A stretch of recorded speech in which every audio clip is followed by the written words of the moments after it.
జయశీలుడా మృత్యుంజయుడా నా జీవనదాత.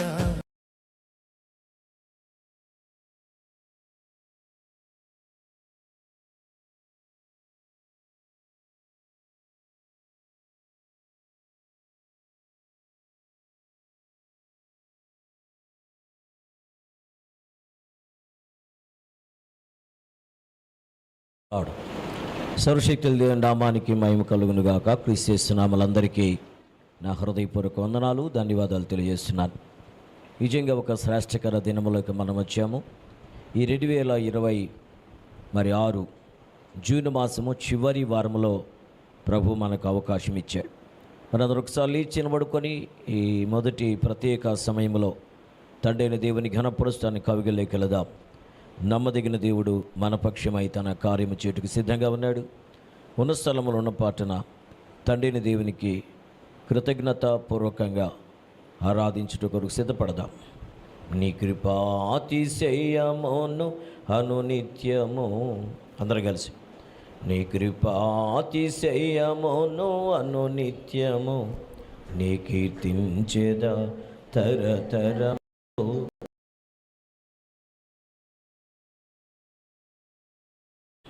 నీ కృపాతిశయమా, నీ కృపా, నీ కృపా, నీ కృపా ఆకాశము కంటే హెచ్చైనది. అందరు కలిసి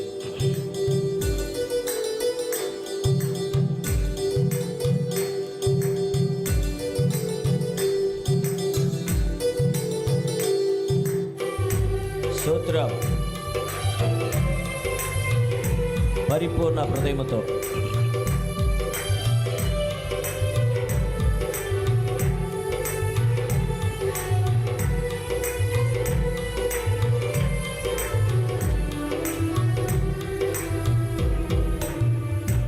నీ కృపాతిశయమును అనునిత్యము, నీ కృపాతిశయమును అనునిత్యము నీ కీర్తించెదా తరతరములకు. నీ విశ్వాసితను నీ ప్రచురింతును, నీ కీర్తించెదా తరతరములకు. నీ విశ్వాసితను నీ ప్రచురింతును. నీ కృపా, నీ కృపా ఆకాశము కంటే హెచ్చైనది. నీ కృపా, నీ కృపా ఆకాశము కంటే హెచ్చైనది. ఇటునుండెదా సాక్షిగా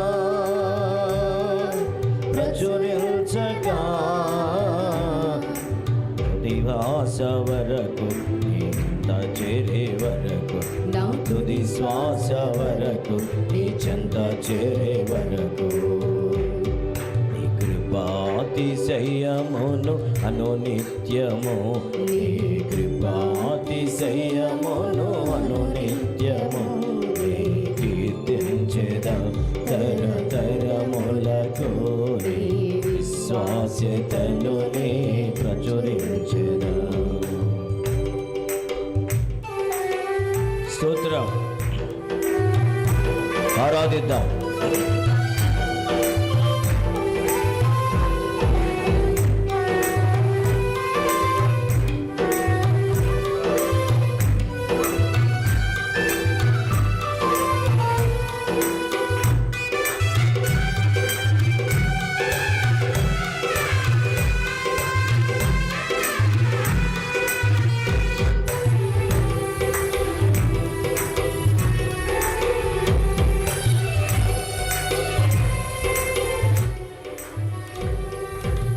ఇంకా బ్రతికి ఉన్నామంటే కేవలము నీ కృపా.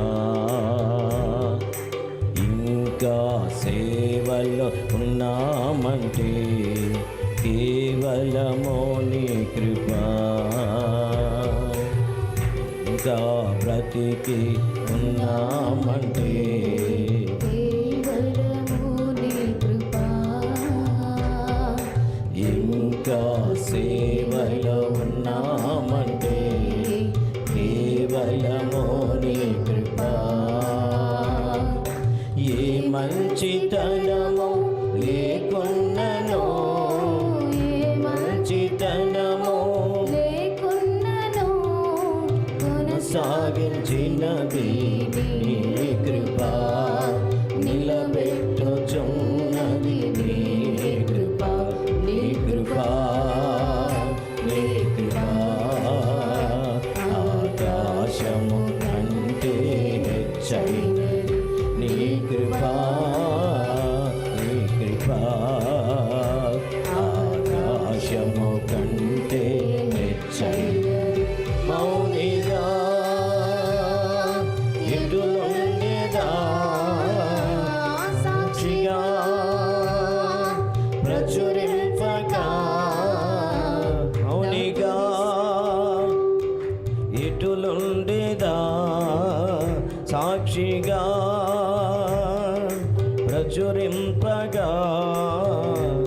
నా తుది శ్వాస వరకు నీ చెంత చేరే వరకు, నా తుది శ్వాస వరకు నీ చెంత చేరే వరకు. నీ నీ కృపాతిశయమును అనునిత్యము, నీ కృపాతిశయమును అనునిత్యము నీ కీర్తించెదా తరతరములకు. నీ విశ్వాసితను నీ ప్రచురింతును. స్తోత్రం, స్తుతి.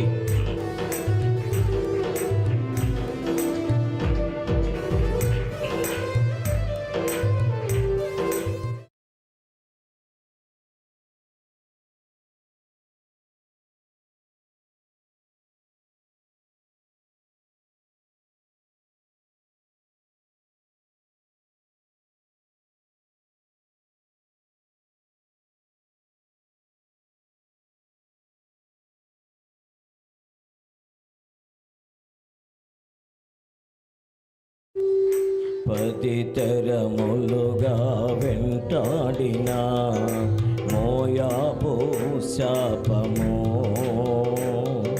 నీ కృపను శరణు వేడగా మార్చని 1000 తరములు. 10 తరములుగా వెంటాడిన మోయాబు శాపము, నీ కృపను శరణు వేడగా మార్చని 1000 తరములు. ధన్యురాలైన ఆరోతును ధన్యురాలుగా మార్చినది, ధన్యురాలైన ఆరోతును ధన్యురాలుగా మార్చినది.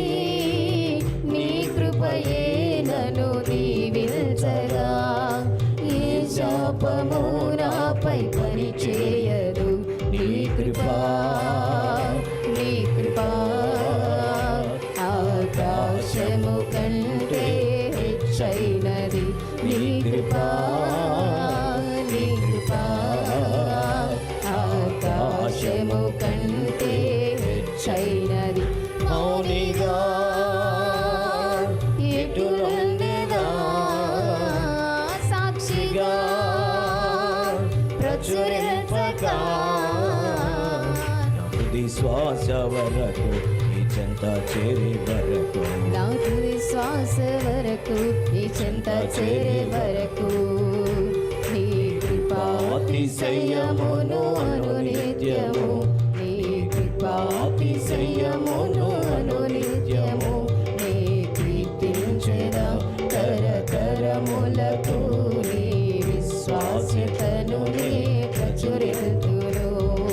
కీర్తించెదా తరతరములతో నీ విశ్వాస్యతను నీ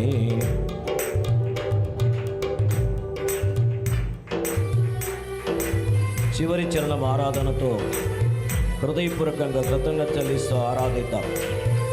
5వ చరణం. స్తోత్రం.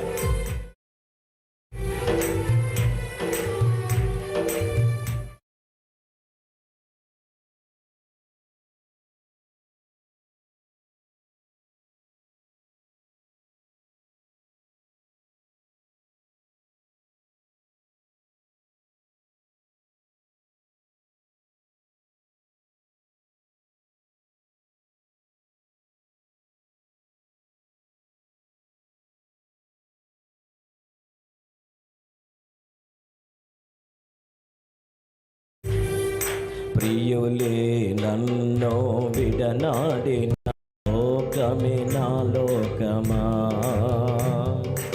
అనాథగానే మిగిలానే నా కథ ముగిసినదే. ప్రియులే నన్ను విడనాడిన లోకమే నా లోకమా, అనాథగానే మిగిలానే నా కథ ముగిసినదే. నీ కొడి చేతిలో ఉంచగనే బెన్యామీను వంతు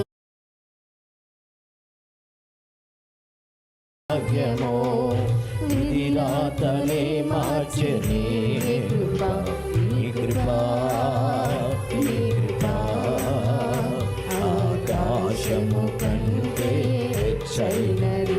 నీ కృపా, నీ కృపా ఆకాశము కంటే హెచ్చైనది. మౌనిగా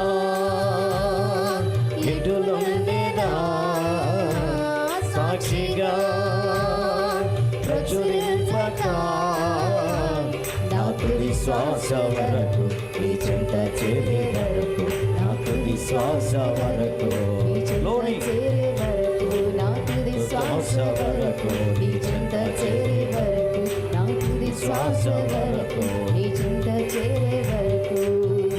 నీ కృపా అతిశయమును అనునిత్యము, నీ కృపా అతిశయమును అనునిత్యము నీ కీర్తించెదా తరతరములకు శాశ్వతను నీ ప్రచురింతును.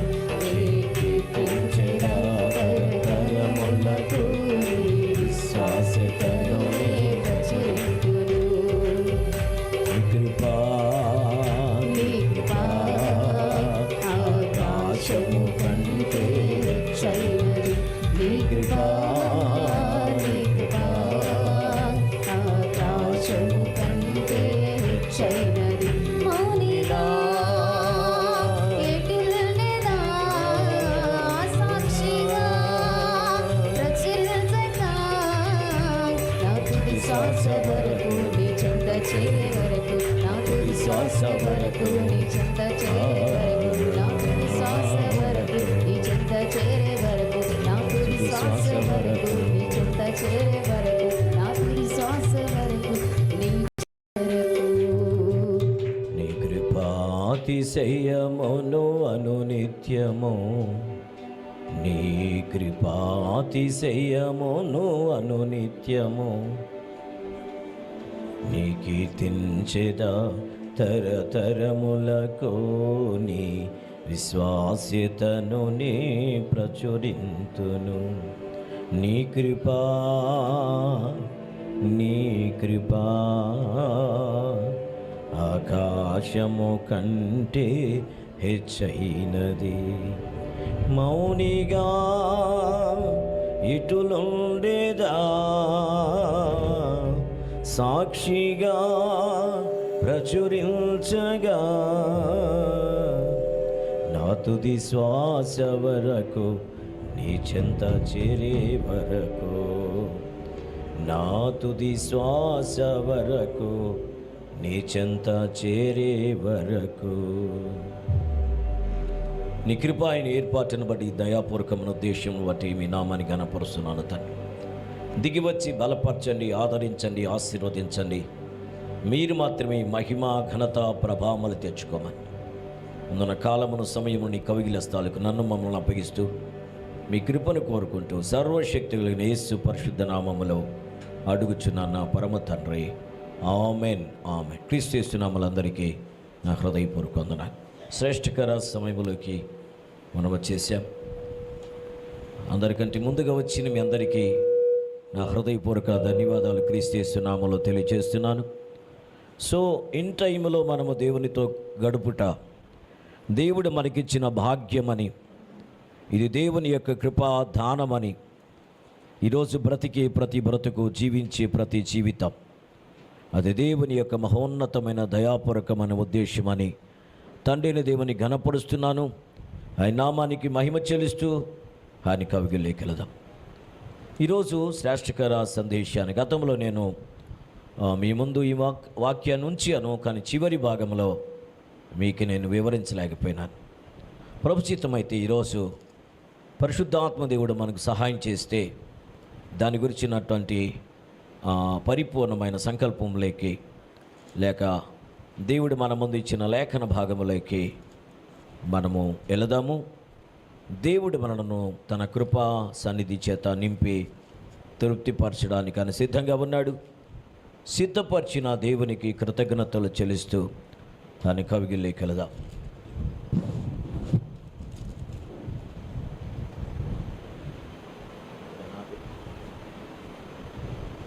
ఈ శ్రేష్ఠ సమయాన్ని బట్టి తండ్రిని దేవుని నేను ఘనపరుస్తున్నాను.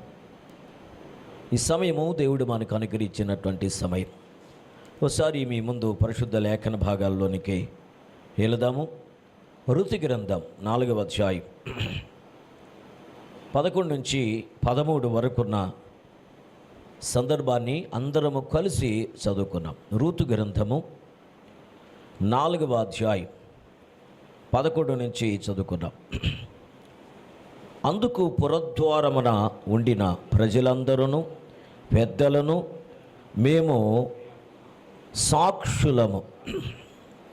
కలిసి చదువుకోను. యెహోవా నీ ఇంటికి వచ్చిన ఈ స్త్రీని ఇశ్రాయేలుల వంశము వర్ధిల్ల చేసిన రాహేలును పోలినది గాను లేయాను పోలినది గాను చేయునుగాక. ఎఫ్రతాలో నీవు క్షమాభివృద్ధి కలిగిన వాడవై బెత్లెహేములో నీవు ఖ్యాతి నొందుదువుగాక. యెహోవా ఈ యవనురాలి వలన నీకు దయచేయు సంతానమును నీ కుమారులను తామారు యోదాకు కలిగిన పెరేసు కుటుంబము వలె ఉండునుగాక అనిరి. 13 వచనం. కాబట్టి బోయసు రూతును పెళ్లి చేసుకొని ఆమె యొద్దకు పోయినప్పుడు యెహోవా ఆమె గర్భవతి అగునట్లు అనుగ్రహించిన గనక ఆమె కుమారుని కనెను. దేవుని నామానికి మహిమ కలుగునుగా. ఈ శ్రేష్ఠ సమయంలో మనము చాలా వివరణతో కూడిన సందేశాన్ని మనం వింటూ వచ్చాం. ఆ వింటూ వచ్చినటువంటి మాటల్లో ఇందులో పెద్దలు కనబడుతున్నారు. బాగా వినండి, పెద్దలు కనబడుతున్నారు. బోయసు ఉన్నాడు, రూతు కూడా ఉన్నది. ప్రియులారా, అంటే దేవుడు తన యొక్క పొరియలను ఆశీర్వదించుట కొరకై మనకు బాగా తెలుసు ప్రియులారా, ఆయన సమస్తమును సమకూడి జరిగిస్తాడు.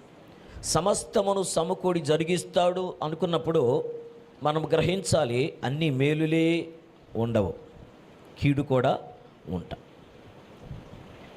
కొన్నిసార్లు మనం ఎప్పుడు స్వీటే తింటూ ఉంటే సుస్థి, బలహీనత వస్తుంది, అనారోగ్యం వస్తుంది.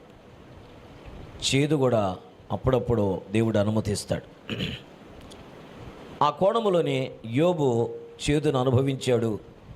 అది సాధారణమైన చేదు కాదు, భయంకరమైన చేదు. చివరికి అన్నిటినీ పోగొట్టుకొని కూడా తన విశ్వాస్యతను కాపాడుకోగలిగాడు, తన భక్తి జీవితాన్ని కాపాడుకోగలిగాడు. చివరికి తన భార్య సహితము శోధించినప్పుడు, వాస్తవికంగా భార్యగా శోధించింది, భార్యని సాతానుడు సాధనంగా వాడుకొని శోధించినప్పుడు, మూర్ఖురాల వలె మాట్లాడుతున్నావు, నీవు దేవుని యొద్ద నుంచి మనం మేలు అనుభవించాలా, కీడు అనుభవింప తగదా అని ఆ పరీక్షలో నిలిచాడు, గెలిచాడు. 1కి 2 తిరిగి మేలు అనుభవించగలిగినాడు.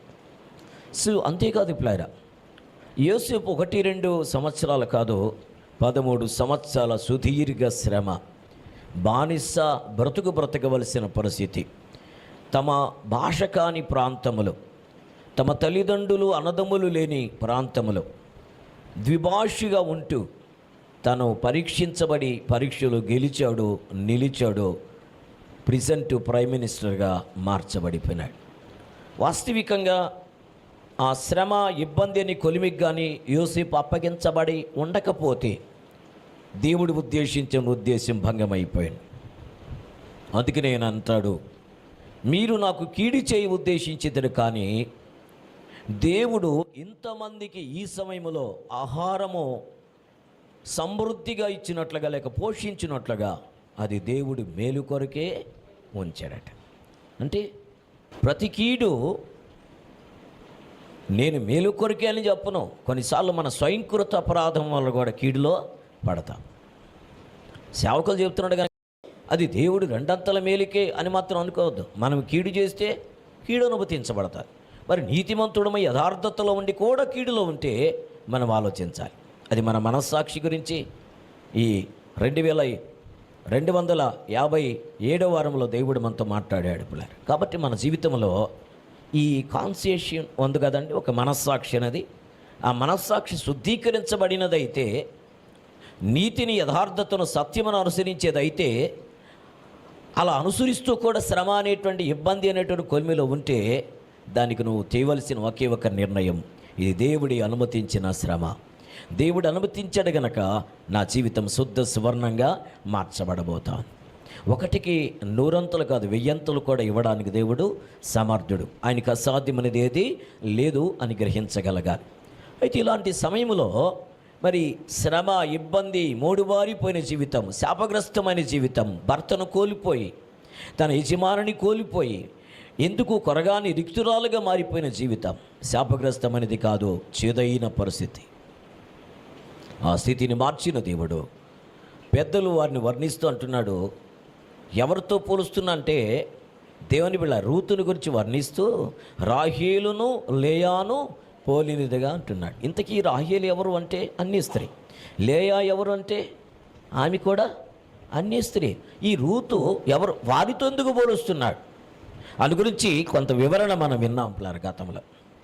గతంలో వింటూ మరి ఆమె ఎఫ్రతాలో ఆ త్రోవలో వెళ్ళినప్పుడు జరిగిన కార్యాల గురించి కూడా మనం చాలా చక్కగా వింటూ వచ్చాం.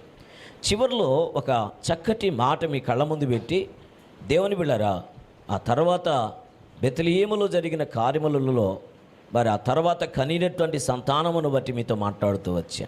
ఈరోజు 2వ వివరణ గురించి మనం మాట్లాడుకోబోతున్నాం. చూడండి ఒకసారి 4వ అధ్యాయం 12వ వచనం చదువుకున్నాం ప్లాన్. 4వ అధ్యాయం 12వ వచనం, ఎఫ్రతాలో నీవు క్షేమాభివృద్ధి కలిగిన వాడవై. ఎన్ని వివరిస్తున్నా అండి.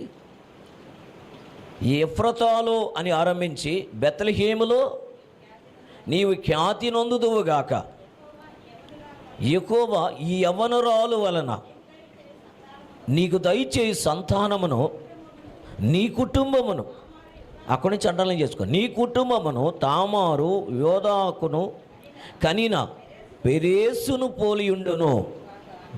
ఎంత వర్ణన అండి.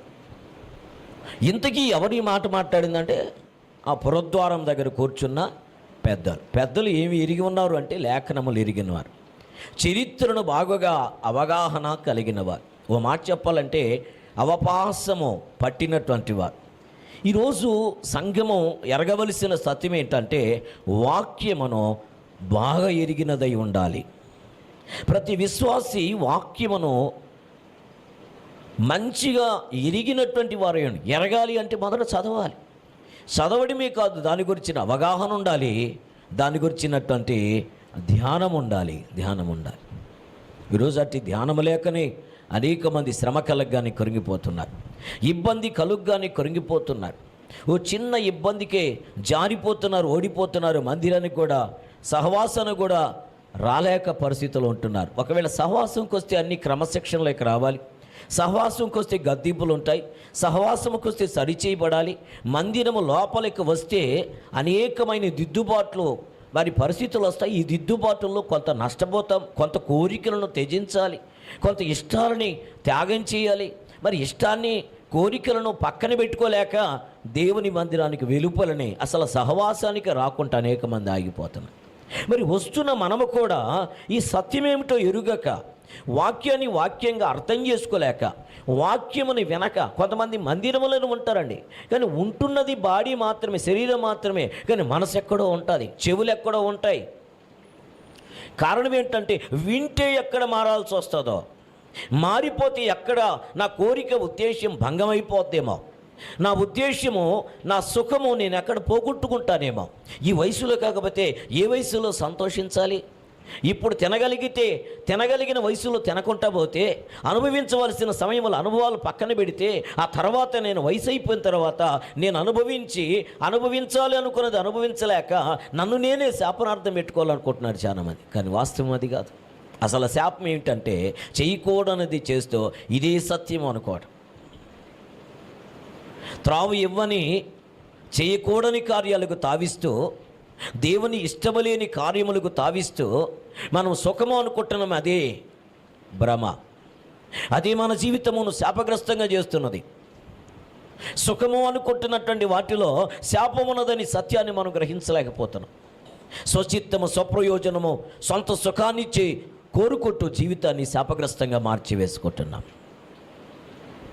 నేనేమై ఉన్నాను, అది దేవుని కృప వలనన్నా ఏర్పాటు చేయబడిన భక్తులు మాట్లాడుతుంటే బలి చెప్తున్నావులేయా, ఈ భక్తి వల్ల సుఖాలు పోయినాయి కదా, ఈ భక్తి వల్ల కోరికలని పక్కన పెట్టాల్సి వచ్చింది కదా, ఈ భక్తి వల్ల నేను అనుభవించాల్సిన అనుభవాలను పక్కన పెట్టావు కదా అనేటువంటి జీవితంలో ఇదంతా వద్దని పక్కన పెట్టి, భక్తిని పక్కన పెట్టి లోకాన్ని జురుకుని, పాపాన్ని జురుకునే జీవితము అంబలి అలా జురుకునేవారట. రీతికి ఈరోజు పాపాన్ని, దేవునికి విరుద్ధమైన, దేవునికి ఇష్టమలేని వాటికి తావిస్తున్న పరిస్థితులు. కానీ ఈ పెద్దలు వాక్యాన్ని స్పష్టంగా క్షుణ్ణంగా ఎరిగిన వారు, వారి చరిత్రను ఎరిగిన వారు గనక ఈ ప్రత్యేకమైన ఓయస్ని రూతును బట్టి వారు ఆశీర్వదించుంటున్నాడు. ఎఫ్రతా, దేవుని బిళ్ళారు గమనించండి, బెత్లెహేముతో ఎఫ్రతాతో మాట్లాడుతూ బెత్లెహేములో ఏం చెప్తున్నా అంట, ఖ్యాతి నొందుదుగాక. ఈ ఎఫ్రతా బెత్లెహేము గురించి ఓ డైలమో కలిగింది గతంలో. నేను చెప్పాను డైలమను, దేవుని బిళ్ళారు కొట్టివేసి చెప్పాను. ఎఫ్రతా అనేది పాత పేరు, బెత్లెహేము అనేది క్రొత్త పేరు. బెత్లెహేము ఎఫ్రతా, యూదా ప్రధానులు నీవు ఎంత స్వల్పము అల్పమైన దానమైనను నీలో నుంచి ప్రపంచమునకు కాదు సమస్తమునకు ఆధారం వచ్చాడు, లోకరక్షకుడు నీలోంచి వచ్చాడని స్తుతిని అందుతున్నదే ఇదే ఎఫ్రతా, ఇదే బెత్లెహేము. ఈ బెత్లెహేముతో మాట్లాడుతూ దాని గురించిన వివరణ మనం విన్నాము. కానీ ఇప్పుడు మనం తెలుసుకోవాల్సిన ఒక సత్యం ఏంటంటే, మనం ఆలోచన చేయగలిగితే దేవుని బిళ్ళ గమనించండి, మరి తామారుని గురించి ఆయన మాట్లాడాడు పిల్లారు. తామారు మాత్రమే కాదు పిల్లారా, ఆయన అంటాడు చూడండి, ఆ చివరి భాగంలో ఏం మాట్లాడుతున్నాడు కదండి, నీ కుటుంబము తామారు యోదాను కనిన పెరేసు కుటుంబమును పోలిని ఉండును. ఏంటండి బాగా గమనించండి పిల్లలు. ఇంతకీ తామారు గురించి మనం ఆలోచన చేస్తే తామారు ఎవరు? ఒకసారి చూద్దాం పిల్లలు. ఆదికాండం 38:6 చదువుకున్నాం. యోదా తన జ్యేష్ఠ కుమారుడైన, ఇంతకీ ఏరు ఎవరు? మర్రి చెట్టు ఏరు అని చెప్పాకండి కదా. గతంలో నేను ఒకసారి మాట్లాడుతూ వరి పైరు ఎవరికి తెలుసు అన్న, వరి చెట్టు అయితే నాకు తెలుసు అన్నాడు ఒక ఆయన. వరి చెట్టు నీకు తెలుసా అన్న? తెలుసు సార్ అంటే నేను తోరు చూడలేదు సార్ అన్నాడు. అంటే వరి బండేది చెట్టు కంట. ఈ చెట్టు అంటే కొన్ని అది పెద్ద స్టమ్ ఉండాలి, అంటే పెద్ద కాండం ఉండాలి, కొమ్మలు ఉండాలి, రెమ్మలు ఉండాలి, ఆకులు ఉండాలి కదా, అది చెట్టు అంటారు కదా. వరి చెట్టు అంటారా, వరి పైరు అంటారా? వరి పైరు అంటే గడ్డిలాగా వస్తుంది, ఆ గడ్డి పైన ఎన్ని తీసి దంటు వస్తుంది, అది వడ్లు అంటారు. కానీ మనోడు ఇప్పుడు కొంచెం ప్రొఫెసర్లే దేవుని వెళ్ళారా, ఆ ప్రొఫెసర్కి మధ్యకాలంలోనే నేను వరి చెట్టు అంటే ఎట్టుంటుందని చూపించా, పైరును చూపించా. ఆయన ఎవరో కదా, మన నారాయణ కాలేజీలో professor, associate professor Sam sir. దేవుని వీళ్ళు గమనించండి, ఎందుకేమని చెప్తున్నా అంటే ఈరోజు చాలామందికి అర్థం చేసుకోవాలి, అర్థవంతంగా మనం సాగాలి. అర్థం చేసుకొని అర్థవంతంగా సాగాలంటే ఇంతకీ తామారు ఎవరు? తామారు ఎవరికి పెళ్లి చేయబడింది అంటే ఎవరికంట? ఏరు అంట. ఏరుకి పెళ్లి చేసుకున్నంట. ఫ్లేరా బాగా గమనించండి ఫ్లేరా. మరి ఏరు లేడు ఇప్పుడు, ఏరు ఎండిపోయింది. ఏరు ఎండిపోయిన తర్వాత ఈ తామారిని దేవుని బిళ్ళారా ఏరు తమ్ముడైన ఇంకొక ఆయనకి ఇవ్వాలి. ఆయనకి ఇవ్వడం ఈయనకి ఇష్టం లేక ఏదేమంట, ఇంటికి వెళ్ళిపోమ్మా, వీడు పెద్దోడు అయ్యేతోడికి ఎప్పుడవుతుందో తెలీదు అని చేసాడా? Very good. అయినా కానీ పిల్లలు very good praise the Lord. చూడండి ఒకసారి ఆ మాట చూద్దాం. 38వ అధ్యాయంలోకి రండి. ఆదికాండం 38వ అధ్యాయము 6వ వచనం చూద్దాం ప్లారా. యోధ అండర్లైన్ చేసుకున్న అక్కడ, యోధ తన జ్యేష్ఠ కుమారుడైన ఏరునకు తామారు అను దానిని పెళ్లి చేశాను. యోధ జ్యేష్ఠ కుమారుడైన ఏరు చాలా మంచోడు అంట దేవుని దృష్టికి. మనం ఎలాంటి వారమో పరిశీలించుకుంటూ ఉండాలి. వాక్యం అనే అర్థం మన ముందుకు వచ్చినప్పుడు, ఆ అర్థంలో కొంతమంది జీవితాల గురించి బట్టబయలు చేస్తున్నప్పుడు ఆ అర్థంలో మన ముఖాన్ని, మన జీవితాన్ని, మన లక్షణాలు కూడా కొంచెం ఆలోచించుకుంటూ సాగిపోవాలి. చూడండి ఎంత చక్కగా ఉంటుందో ప్లారా. యోధ జ్యేష్ఠ కుమారుడైన యెహోవా దృష్టికి చెడ్డవాడు గనుక యెహోవా అతనిని చంపాను. అప్పుడు యోధ ఓనానుతో, నీ అన్న భార్య యొద్దకు వెళ్ళి మరిది ధర్మము జరిగించి నీ అన్నకు సంతానము కలుగు చేయమని చెప్పాను.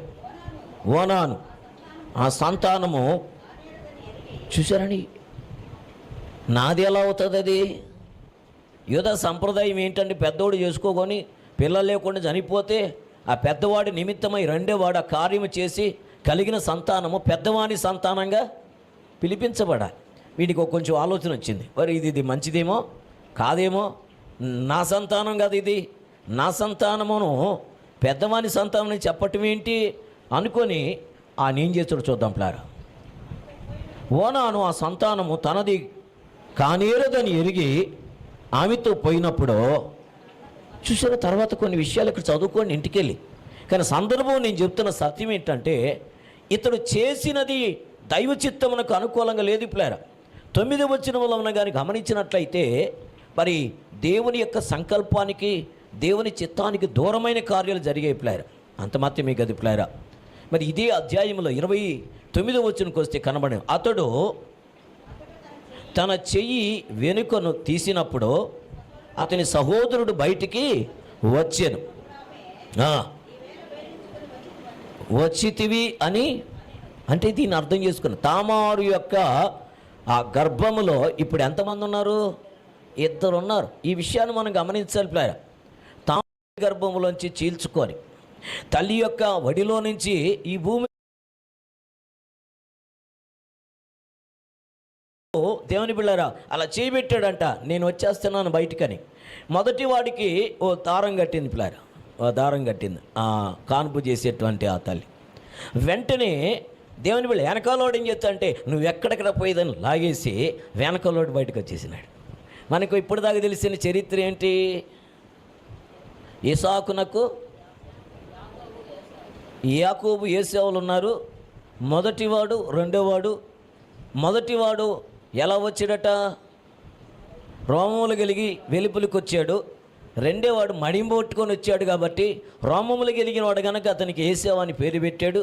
రెండేవాడు మడింపట్టుకొని వచ్చాడు కనుక అతనికి రెండోది నున్నని వాడు కనుక అతనికి యాకోబు అని పేరు పెట్టాడు. కానీ ఇక్కడ చరిత్ర చూసినట్లయితే తామారు యొక్క గర్భములో 2 బిడ్డలు ఉన్నారు. మొదటి బిడ్డ డెలివరీ జరిగే సమయంలో ఓ బిడ్డ చెయ్యి బయటికి పెట్టాడు ప్లారా. మరి మొదటివాడు కదా అని గుర్తుపెట్టుకునే దానికి దేవుని బిళ్ళారా ఓ దారం పెట్టారని చూడండి అక్కడ ఏం చేస్తున్నాడు. అప్పుడు ఆమె అంతకంటే ముందుకు వెళ్దాం ప్లారా. చూడండి అక్కడ మాట్లాడుతున్న ప్లారా. ఆమె ప్రసవ కాలము కవలవారు ఆమె గర్భమునందు ఉండిరి. ఆమె ప్రసవించుచున్నప్పుడు ఒకడు తన చెయ్యి బయటకు చాచిన గనుక మంత్రసాని ఎర్ర నూలును తీసుకొని వాని చేతికి కట్టెను. ఇతడు మొదటికి బయట వచ్చునని చెప్పాను. చూసారని అతడు తన చెయ్యి వెనక్కి తీసిన వెంటనే నువ్వెక్కడికరా పోయేదన్నట్టుగా వెనకాలవాడు వచ్చేసాడు. చూసారండి, వెనకాల వాడు వాని వెనక్కి లాగినట్టుగా అనిపించి బయటికి వచ్చేసాడు ప్లారా. ఆ వ్యక్తికి దేవుని బిళ్ళారా చూడండి, అక్కడ అంటాడు ప్లారా, చదువుదాం ప్లారా. వెనుకకు తీసినప్పుడు అతని సహోదరుడు బయటికి వచ్చెను. అప్పుడు ఆమె, నీవేళ భేదించుకొని వచ్చితవని అనేను. అందుచేత అతనికి పెరేసు అని పేరు పెట్టబడెను. ఈరోజు క్రైస్తవ జీవితానికి దేవుడు ఒక ప్రత్యేకమైన పాఠము నేర్పించడానికి సిద్ధంగా ఉన్నాడు. రక్షించబడిన క్రైస్తవ బిడ్డలకు మారు మనసు పొంది మేము క్రీస్తు సంఘములో సభ్యులమైనాము, లేక మేమే వధువు సంఘము, మేమే రక్షించబడిన వారము, మేము అపోస్తల బోధలో ఉన్నవారము, క్రొత్త నిబంధన సంఘము మేమే అపోస్తలిక్ చర్చ్ అనుకునేటువంటి కోణములో ఒకవేళ ఉంటే వారి జీవితము ఏ రీతిగా ఉండాలి అని అంటే భేదించుకొని వచ్చిన వాని వలె ఉండాలట ప్లాన్. ఈరోజు అనేక మంది జీవితాలు అలా లేవు. ఎలా ఉన్నారంటే మందకొడిగానే ఉన్నారు. నేను పెద్దోడినే అయినా పర్వాలేదు, నువ్వు వెళ్ళిలే. నాకు వాక్యం తెలుసు అయినా పర్వాలేదులే, నువ్వు చెప్పు. నాకు పాట పాడడం వచ్చు అయినా పర్వాలేదులే, ఈరోజు అంతా సిద్ధపాట్లో నేను లేను, నువ్వు పాడేసి. నేను ప్రార్థన చేయటం వచ్చు అయినా నువ్వు చేసేయి. అంటే జీవితంలో ఏం చేస్తున్నా అంటే పర్వాలేదులే, రేపుడు దీని మీద ఉందనుకొని రేపు చేద్దాములే, మరొక నిమిషం ఉందనుకొని మరొక నిమిషం చేద్దాములే, ఇంకొక తరుణం ఉందనుకొని ఇంకొక తరుణంలో చేద్దామనుకుంటున్నారు. ఇదే నీకు అనుకూల సమయం, ఇదే నీ మంచి తరుణము, వేరొక సమయం నీకు రాదని. ఒకవేళ ఈ సమయం ఉండగానే నువ్వు సద్వినియోగం చేసుకోవాలి. సద్వినియోగం చేసుకుంటే జ్ఞాని లెక్కలో, ఆశీర్వదించబడిన లెక్కలో వస్తావని. అలా కాకుండా దుర్వినియోగం చేసుకుంటే నీకంటే దౌర్భాగ్యుడు ఇంకొకడు ఉండరని అనేక మందికి అర్థమో కావట్లేదు. ఈ పాఠం ద్వారా దేవుడు మనతో చెప్పే సత్యం ఏంటంటే, అతడు తన చెయ్యి వెనకకు తీసినప్పుడట అతని సహోదరుడు బయటికి వచ్చెను. దేవుని బిడ్డ, అందుచేత అతనికి పెరేసు అని పేరు పెట్టబడెను. తామారు కడుపులో 2 పిల్లనున్నాడు. ఒకటి చెయ్యికి బయటికి పెట్టాడు. బయటికి పెట్టిన వానికి ఎర్ర నూలు ఎవరు పెట్టారట? మంతస్సాన్ని పెట్టాను. కానీ ఈ మంతస్సాన్ని పెట్టేది కానీ వెంటనే వాడు చెయ్యి వెనక్కి తీసుకున్నంట. వాడి చెయ్యి ఎప్పుడు వెనక్కి తీసాడో, చెయ్యి పెట్టిన స్థలంలో వాడు పెద్ద వెనకాలోడు వచ్చేసాడు ముందు. నువ్వు నాకు కొంచెం సంధిస్తే చాలరా, నేను దూరేస్తా. ఎందుకంటే నేను అంత త్వరగా లోకానికి వెళ్ళాలి, అంత త్వరగా నా సాక్ష్యాన్ని చెప్పాలి, అంత త్వరగా నేను ప్రత్యక్షపరచుకోవాలి, అంత త్వరగా నన్నెందుకు దేవుడు జన్మనిచ్చాడో, నాకెందుకు జీవితం ఇచ్చాడో, నాకెందుకు ఈ లోకానికి పంపించాడో, ఈ లోకానికి పంపించిన దేవుడు అక్కడ నాకేం నేర్పించాడో, అక్కడ ఏ పాఠమో చెప్పమని లేక ఏ సాక్ష్యం చెప్పమని లోకానికి నన్ను పంపించాడో అది నేను త్వరగా చెప్పాలి. నువ్వెక్కడ్రా చెప్పేది, బయటికి రారా బాబు అన్నట్టుగా లోపల నుంచి బయటకు వచ్చేసాడు. ప్రియులారా, ఈరోజు అనేక మంది జీవితాల్లో మందిరానికి పోతున్నారు. ఎలా అంటే మందకొడిలాగా. వాళ్ళు పరుగుల్లో చాలా బాగా పరిగెత్తారు, ఉద్యోగాల్లో చాలా రాణిస్తారు, వారి ఫైనాన్షియల్ స్టేటస్లో మంచిగా కనబడతారు. వారున్న బంధుమిత్రుల్లో వీళ్ళలాంటి చాకచక్యంగా ఉండగలిగిన వారు ఇంకెవరు ఉండరు. వారి సమాజంలో వాళ్ళ కొలీగ్స్ మధ్యలో ఇతడే నంబర్ 1, ఈవిడే చాలా నంబర్ 1. కానీ చివరికి దేవుని దగ్గరికి వచ్చేటట్టుకే శుద్ధ దండగ జీవితాలు జీవిస్తున్న పరిస్థితులు, శుద్ధ దద్దములు, దేవుని కొరకు సాగిపోవలసిన వారు, దేవుని కొరకు సాక్ష్యం ఇవ్వవలసిన వారు, దేవుని కొరకు ఆరాధికులుగా ఉండవలసిన వారు, దేవుని కొరకు వాడబడవలసిన వారు అనేక మంది ఆ రీతిగా ఉండలేకపోతున్నారు. ఏ రీతిగా అంటే పెరేసులాగా ఉండలేకపోతున్నారు. శుద్ధ దండగా ఏంటంటే పోదాం వద్దాం, ఏమైంది? మందిరం లోపలికే రావాలి, బయటకుంటే ఆరాధన కాదా? మందిరం లోపలికే రావాలా? చర్చికే రావాలా? ఇంట్లో ఉంటే ఆరాధన కాదా? నాకు మారు మనసు లేదంటావా? నాకు రక్షణ లేదంటావా? యేసు రక్తంలో కడగబడలేదా? నీవు నిన్నగాక మొన్నొచ్చావు. నేను ఫ్రమ్ ద బిగినింగ్, మా తాత మా ముత్తాత మేమందరం క్రైస్తవులమే కదా. మేమెప్పుడు మందిరానికి లేటుగా వెళ్తాం, ఎందుకంటే లేటుగా పోయినా మాకు అక్కడ మెంబర్షిప్ ఉంది, లేటుగా పోయినా మేము అక్కడ సంతకం పెట్టకపోతే అసలు చర్చి జరగదు, మేము సంతకం పెట్టకపోతే పాస్టర్ గారికి అసలు జీతం కూడా ఇవ్వడు. ఒకవేళ తొందరపడి ఎవడని ఇస్తే సెక్రటరీ, నేను ప్రెసిడెంట్ని కాబట్టి నేను మరలా నెక్స్ట్ మంత్ చెప్తా వీళ్ళ సంగతి. వీళ్ళు కూడా క్రైస్తవులే. ఈరోజు లేట్గా వస్తూ కూడా లేటెస్ట్గా వచ్చినట్టు అనిపించి దేవుని పిల్ల మేము కూడా ఆరాధికులమే, మేము కూడా మందిరానికి వెళుతున్నాం వస్తున్నాం అనుకుంటున్నట్లే. రేపు దేవుడు లెక్కను అడగడానికి సిద్ధంగా ఉన్నాడు. అలాగని చెప్పి లేటుగా వచ్చేలో అందరూ కష్టాలు ఇబ్బందులు ఉండి అన్నీ సక్కబెట్టుకొని వస్తున్నాయని చెప్పట్లే. అలా సక్కబెట్టేవాళ్ళు, లేటుగా వచ్చేవాళ్ళు, అలా సక్కబెట్టుకొని కూడా అందరికంటే ముందుకు వచ్చేవాళ్ళు కూడా చాలా మంది ఉన్నారు. ఎందుకంటే వాళ్ళ ఆసక్తి వారిని త్వరపెడుతుంది, వారి ఆసక్తి వారిని ముందుగా నడిపిస్తుంది, వారి ఆసక్తి శ్రమలో కూడా నిలబెడుతుంది, వారి ఆసక్తి దేవుని కొరకు ఎన్ని ఇబ్బందులైనా ప్రతికూలతలు ఎంత నష్టపోయినా ఎంత బలహీనంగా ఉన్నా దేవుని కొరకు నేను వాడబడాలి, ఈరోజు నేను సమయం పోగొట్టుకుంటే రేపటి దానికి రూపం లేదు అని సత్యాన్ని ఎరిగినటువంటి వారు, కాలమును సమయమును సద్వినియోగం చేసుకునే వారు కూడా అనేక మంది కనబడుతున్నాడు. కానీ ఈరోజు పెద్దలు దీవిస్తున్న దీవెన ఎలా ఉంది అంటే, దేవుని బిళ్ళారా పెరేసును గురించి మాట్లాడు. యోధా జ్యేష్ఠ కుమారుడైన ఏరునకు తామారును ఇచ్చాడు, కానీ ఈ తామారుకి గర్భములో దేవుని బిడ్డలారా 2 బిడ్డలు ఉన్నారంట. 2 బిడ్డల్లో మొదట వచ్చినటువంటి వానికి ఆ యొక్క మంత్రసాని తొగరు దారం, ఎర్రటి దారం కడితే వాడు లోపల నుంచి బయటికి రావాల్సిన వ్యక్తి చెయ్యి బయటికి నుంచి లోపలికి లాగేసుకున్నాడు. ఆ గ్యాప్లో నీడు దూరేసాడట, నేను బయటికి వెళ్ళాలట. ఈరోజు మనోళ్ళు ఎంత గ్యాప్ ఇచ్చి 3 సార్లు వాయిస్ మెసేజ్ పెట్టినా మందిరాలు ఆరాధన లేదు, వాయిస్ మెసేజ్ పెట్టినా విడిదినాల కూడికలు లేవు. విడిదినాల కూడికలకు మిగతా సమయంలో కొంచెం ఇబ్బంది కలిగితే పర్వాలేదు, రాగలిగి కూడా రాలేక వీళ్ళు మాత్రం క్యాంపులు వారం వారం క్యాంపులు వేస్తారు. ఎక్కడికంటే ఆరాధి నిన్ను దేవా, ఎక్కడ ఈ రాష్ట్రంలో కాదు, ఈ దేశంలో కాదు, వేరే దేశంకి వెళ్ళి ఆరాధింతో నిన్ను దేవాత్మ, అక్కడ అగ్ని దిగుతుందంట. ఇక్కడ దిగాలి కదా, మొదటి ఇంట్లో దిక్కుంటా, ఇంట్లో సమాధానం లేకుండా, ఇంట్లోనే ఇల్లు చక్కబెట్టుకోకుండా. ఇల్లు అంటే మన మందిరం. ఎక్కడ రక్షించబడ్డావు, ఎక్కడ నువ్వు మారుమనసు పొంది, ఎక్కడ వాక్యం అందించబడుతుందో అక్కడ వదిలేసి ఇక్కడంతా. రెండోది ఏంటంటే, నెల్లూరు చర్చోళ్ళకి ఉన్న ఎసులుబాటు ఏంటంటే కరెక్ట్గా 9-9:30 అయిపోద్ది, మధ్యలో వెళ్ళి ఇంకొక మందిరం దూరేయచ్చు. మధ్యలో వెళ్ళి అంటే మనోళ్ళు, నేను పొగిడే సంగతి ఏంటంటే, మనోళ్ళు ఎప్పుడు ఆత్మ ఆరాధనలోనే ఉంటారు, వాక్య ధ్యానములోనే ఉంటారు. కాకపోతే ఇక్కడ ఒక వాక్యం వింటారు పెరేసు గురించి, అక్కడికి వెళ్ళి ఏరేదు గురించి అంటారు. ఏరేదికి పెరేసుకి అర్థం కాక మధ్యలో అర్థంతరంగా దేవుని వీళ్ళ ఏం అర్థం కాక న్యూట్రల్లోకి అయిపోయి రాత్రి అంటారు, అసలు ఏంటి నా బతికేంటి, నేను కుడికి వెళ్ళాలా ఎడంకి వెళ్ళాలా, ఆ మందిరాన్ని నిర్ణయించుకోవాలి, ఈ మందిరాన్ని నిర్ణయించుకోవాలి, ఇవన్నీ వదిలేసి పక్కూర్లో మందిరాన్ని నిర్ణయించుకోవాలా.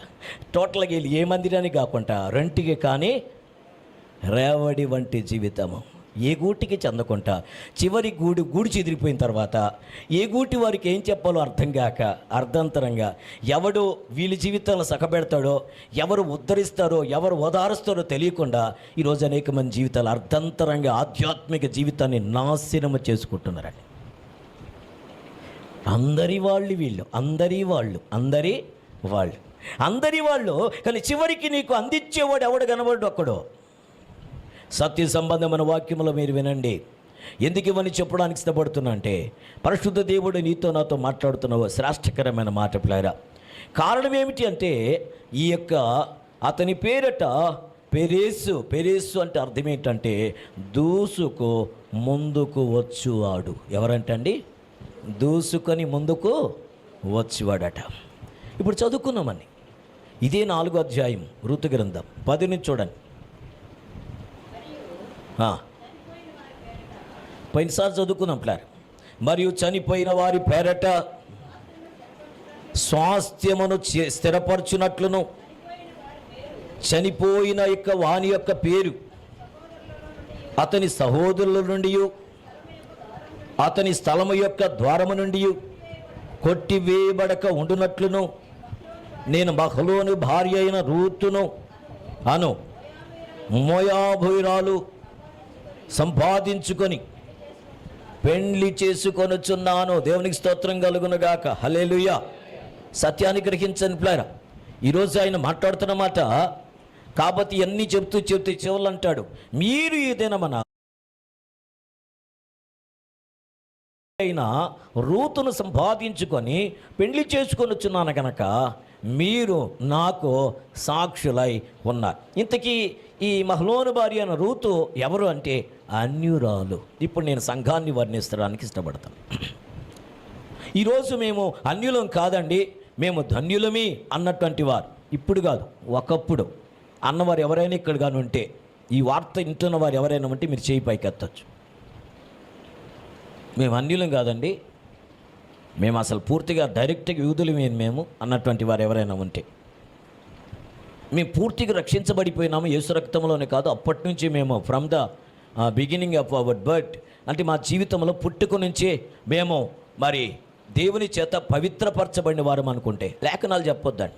ఆయన జగత్తు పునాది వేయబడకమనిపై క్రీస్తు యేసునందు మిమ్మల్ని ఏర్పరచుకున్నాడు, నో డౌట్, దానికి నేను వ్యతిరేకని కాదు. కానీ వాస్తవికంగా రక్షించబడింది ఎప్పుడంటే మీరు చెప్పేస్తారు, పలానా సంవత్సరంలో పలానా రీతిగా నేను 10th క్లాస్ చదువుతున్నప్పుడో, లేకపోతే డిగ్రీ చదివిన తర్వాతనో, లేక ఉద్యోగం రానప్పుడో, లేక ఉద్యోగం వచ్చిన తర్వాత పలానా ఇబ్బంది కలిగినప్పుడో నేను ప్రార్థన చేస్తుండగా, ఈరోజు మన యొక్క కాకాని అబ్రహం గారిని అడిగితే ఆయన అంటాడు, ఇన్నే సంవత్సరాలు మారు మనసు పొందాడు, మా నాన్నగారు క్రైస్తవుడే, మా కుటుంబం అంతా క్రైస్తవ కుటుంబమే, మేము కూడా బ్రాండెడ్ చర్చికి వెళ్ళేటువంటి వారమే, అసలు మేమే ఆ చర్చికి స్థలం ఇచ్చింది, చర్చి ఫౌండర్స్ మేమే, కానీ మా జీవితంలో మారు మనసు లేదు, మా నాన్నగారే మారలేదు, మా జీవితాలు కూడా మారలేదు, పలానా సంవత్సరంలో పలానా తారీఖున నేను బీటెక్ అయిపోయిన తర్వాతనా, బీటెక్ అయిపోయి పెండ్లి కూడా అయిపోయిన తర్వాత అట మారు మనసు పొందానని ఒక తారీఖు చెబుతాడు. ఆ తారీఖు మొదలుకొని నీవు నేను నిజమైన క్రైస్తవులుగా సాగిపోతున్నాం. ప్రైజ్ ది లార్డ్, హల్లెలూయా. మరి పెండ్లి కాకముందు ఈయనకి జీవితం లేదా? పెండ్లి కాకముందు ఈయన సంఘ సభ్యుడు కాదా? పెండ్లి కాకముందు సంఘములు ఏ పని చేయలేదా? పెండ్లి కాకముందు నీ తరపున, నీ ఇంటి వారి తరపున ఎవరితో కూడా కలిసి ఆరాధనకు రాలేదా? వచ్చేవు కదా. అంటే ఆరాధనకు వచ్చే వాళ్ళందరూ క్రైస్తవులు కాదు, మందిరానికి వచ్చే వాళ్ళందరూ క్రీస్తు బిడ్డలు అనే కోణంలో జాబితాలు మనం చెప్పుకుంటున్నాం, కానీ దేవుని దృష్టిలో లేదు. అది ఎంతకీ ఎవరు ఆ రీతిగా ఉండగలిగిన వారంటే నిజమైన మారు మనసు పొంది యేసు రక్తములో కడగబడిన వారు మాత్రమే. ప్రైజ్ ది లార్డ్, హల్లెలూయా. అందుకే నేను మాట్లాడుతున్న ప్లారా, ఒక అన్యురాలని ధన్యురాలుగా మార్చినది ఈరోజు దేవుని బిళ్ళరా, విగ్రహారాధికులైన మోయాబులో ఉన్నటువంటి రూతును దేవుని బిళ్ళరా ఈరోజు ధన్యురాలుగా మార్చినది యోధా బెత్లెహేములో. ఎప్పుడైతే దేవుని బిళ్ళరా బోయజుతో వివాహము జత చేయబడినదో ఆ జీవితము ధన్యురాలుగా మారిన పరిస్థితి, అక్కడి నుంచి వారి జీవితం మారిపోయింది ప్లారా. కాబట్టి అతని పేరు పెరేస్ అట. పెరేస్ అంటే అర్థము దేవుని బిడ్డ దూసుకు ముందుకు వచ్చేవాడు.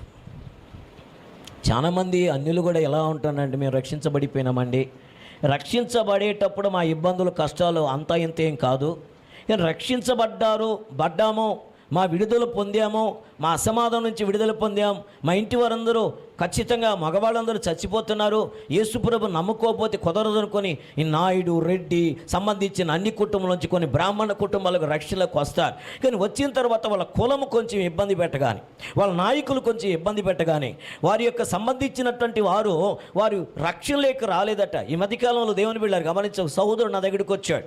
వారు దేవుని బిళ్ళ గమనించండి, వారు మరి ఓ ప్రత్యేకమైన విగ్రహ సంబంధమైన కుటుంబానికి చెందినటువంటి వారు. ఆయన వచ్చి ఒకే ఒక మాట్లాడు, నేను రక్షించబడ్డాను, మారు మనసు పొందానయ్యా, నా 2 కొడుకులు నాకు సంబంధించిన వాళ్ళందరూ ఏం చేశారంటే, వాళ్ళు వారిద్దరి పిల్లలకి మరి ఎంట్రుకలు తీయడానికి పలానా సంబంధించిన గుడికి వెళ్ళారు, నేను గుడి బయట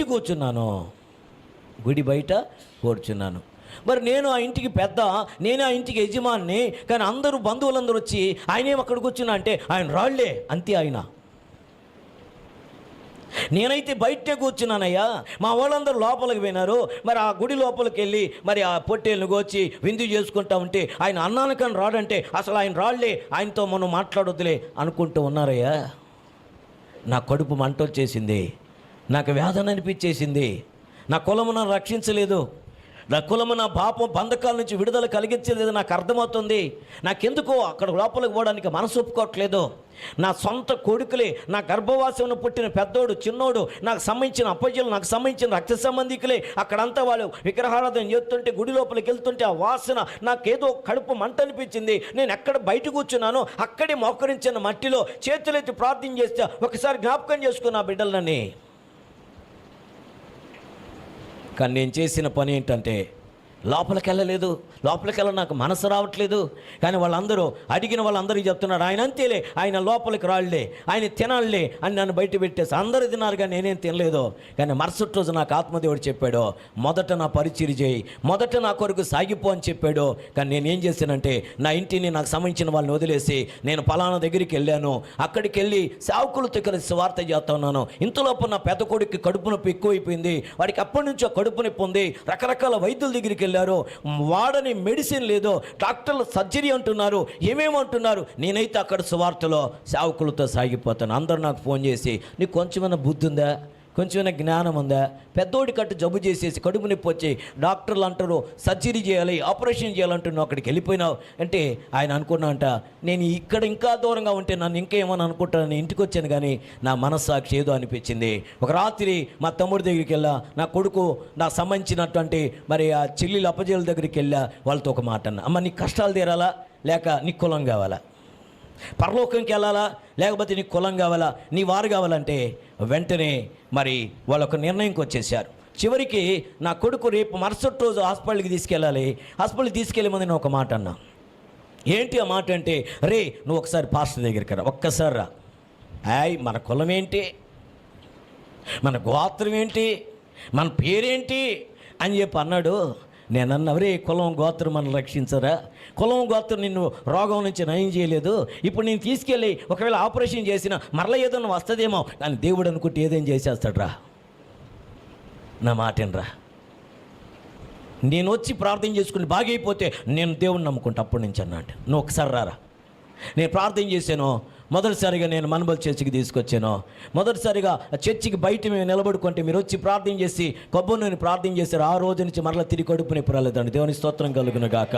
ఆ రోజు నా పెద్దోడు వచ్చాడు, రెండోవాడు వచ్చాడు, మూడోవాడు వచ్చాడు, నా అన్నదమ్ముడు వచ్చారు, అప్పజల్లు వచ్చారు. టోటల్గా దేవుడు అంటే ఏమిటి వరకు అర్థమైపోయింది. His name is Peres. Praise the Lord, hallelujah. అతని పేరే పెరేసు. పెరేస్ అంటే అర్థం ఏంటంటే ఎవ్వరూ లేనప్పుడు అందరూ ఉన్నప్పుడు అడిగి పెట్టడం కాదు.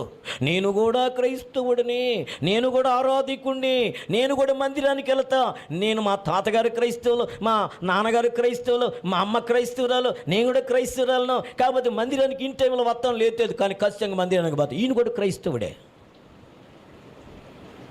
సత్యాన్ని గ్రహించండి. పెరేసు అంటే అర్థం ఏమిటి అంటే దూసుకు ముందుకు వెళ్ళేవాడు. ఎవరి కొరకట? దేవుని కొరకు బ్రతకాలనే తపన.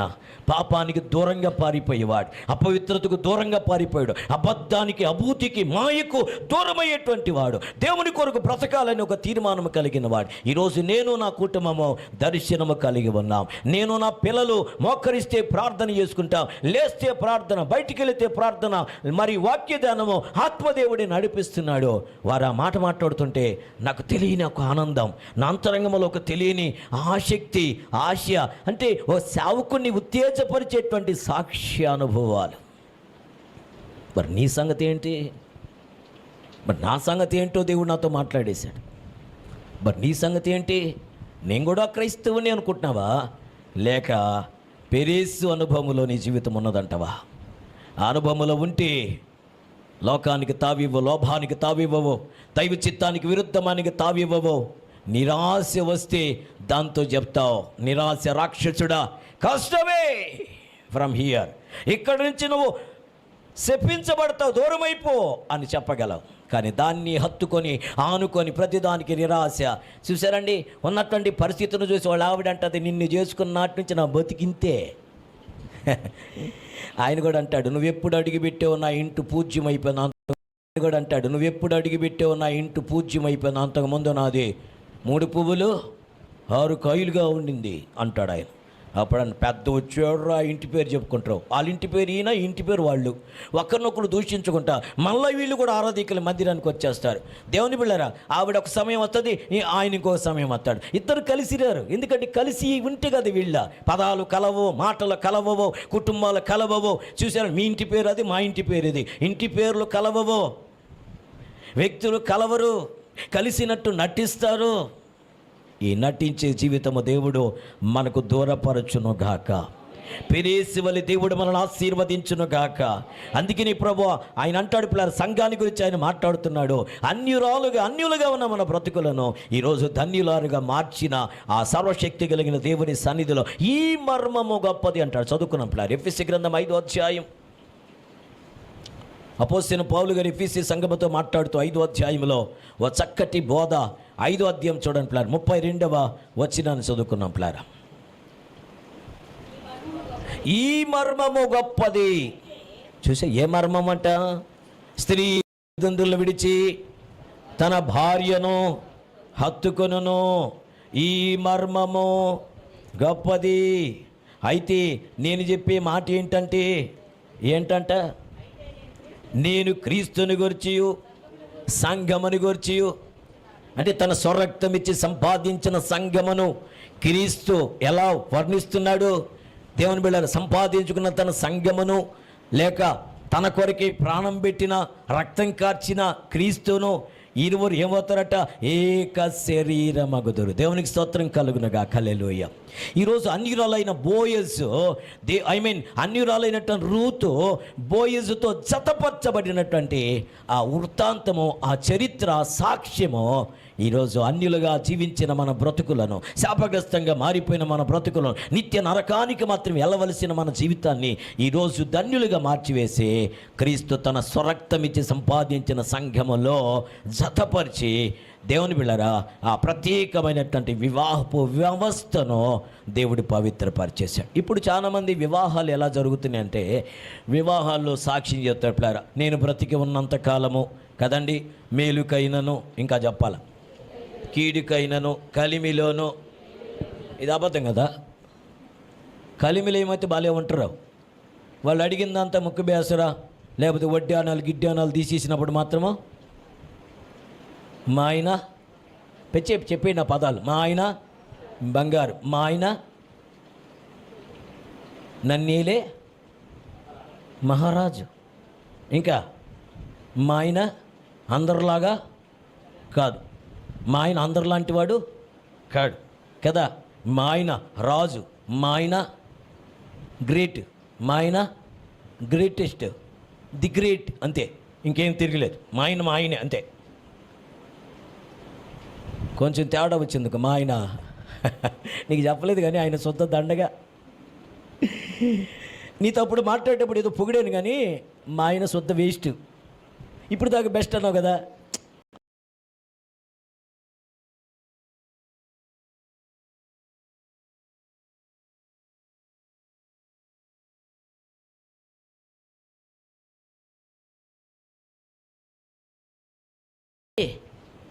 బతికేస్తా ఉన్నా, ఎందుకంటే వయసు కాస్త అయిపోయింది కదా.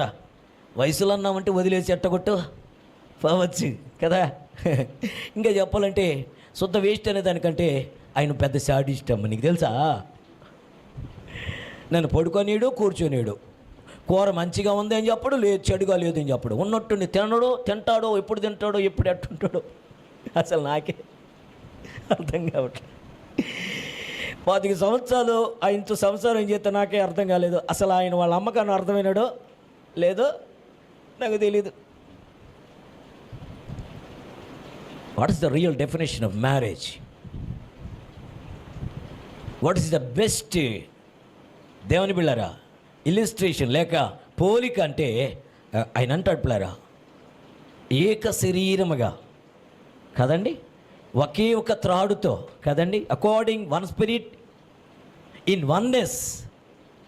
2 శరీరములు ఏక శరీరంగా కట్టబట్టమే కాదు, ఏకాత్మతో నింపబడటం వివాహం అంటే. కొంచెం కళ్ళు తెరిచి నాతో వినండి, మాట్లాడి ధ్యానించమాకన్నా.